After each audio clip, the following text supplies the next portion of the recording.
guys, welcome to another edition of Soundcheck with DC Music Download, and we're in Blue Room Studios today interviewing Howlin Bends straight off of their show from New York. So good to have you guys here. Thanks for coming. Yeah, thanks for having us. So what's a New York crowd like? How's it different from playing to a DC crowd? Is there like a difference that you see between the two cities? It's an interesting question. I think more what I would say is I think fans in both cities tend to sort of be there, truly appreciate music. So you guys have been together for 13 years. So compared to other bands who I feel always have the challenge of dealing with turnover, how do you guys stay together, and what kind of keeps you guys going for as long as you have been? Just a beautiful friendship. We've known each other longer than we've been playing music. It's more of a family than a friendship, really, at this point. Exactly. Well said. Yeah. So we're kind of stuck with each other. Long haul. So you guys started Howlin Bends back in school when you guys were playing together.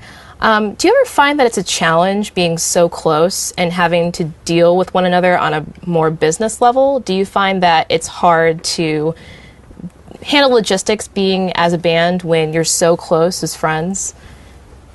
Actually, yeah. I think in the past we've kind of lacked on the management side because of that. You know, we kind of let the business stuff go to the wayside and we just focus more on the music, which has helped us, develop our sound. But it really hasn't helped us in booking a lot of shows and like I said, getting, the managerial side down. So when you guys left school, you went and did a stint in Nashville for a while. So what prompted you guys to go out there, and tell me a little bit about what that was like, being down there and starting up your music career? It was a lot of, it was freedom, basically. Yeah. And being transported, because we were obviously always based in Northern Virginia, so it was good to get out. And sort of at that age, we were coming into our drinking age, and so we were getting out and away from the parents and sort of just exploring the world, essentially, seeing where it could go.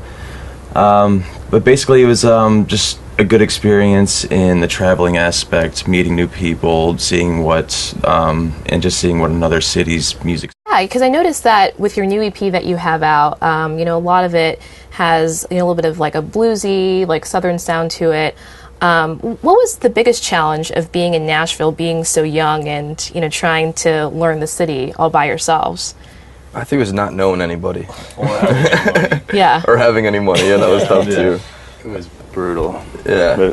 Just finding people that you can trust. Yeah, well said. Nashville especially is full of extremely jaded and people who like to take advantage of anybody else. So if you're an actor and you went to Hollywood, you probably find yourself in the same situation. So being music capital of the world as it is, everybody's a musician, everybody's trying to make it. So just trying to find people that actually want to help rather than try to hinder you in order to better themselves.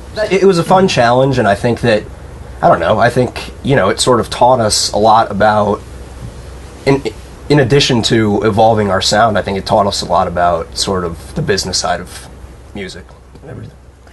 Okay, so I want you all to think back to your first gig that you guys did as a band. If you could give yourself advice to yourself 13 years ago when you did your first show, what would you say? Don't forget the lyrics. I used to do that a lot. It's important. You did used to do that. Yeah. Relax and stop being so tense. I used to make so many mistakes in the early days just because I would just overthink everything. So you guys have a new EP out, Flying Machines, and how would you say that this particular release represents your growth as a band? How would you say that it kind of brought everything full circle for you guys? It was the first time that we actually got our money together and really, put a lot of time and effort to come to a studio like Blue Room here, which was amazing. Conrad is the man.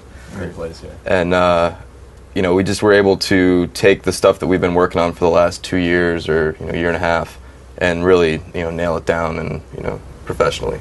Yeah, and I think that, as MJ said, first of all, it's a terrific place to record. I mean, you have the balcony overlooking, you can everyone can see one another while you're playing. You're not sort of separated in different rooms, which I think adds, we were playing, I was behind the drum kit and everyone was standing out in front of me, and we're just playing Like the song, and so it's practicing. and so it's like rehearsal, and so I think that really makes it, at least for me, it made it a hell of a lot easier to sort of relax. The whole experience is very easy. Yeah. Very nice. And then Conrad sort of adds a special touch. I mean, I don't know, maybe it's just because he likes our music, but I think that, he works with the band, like in a way that we've never experienced before. We've recorded before, and I think it's sort of hands off, you guys do it, are you guys cool with that? Okay, go with it.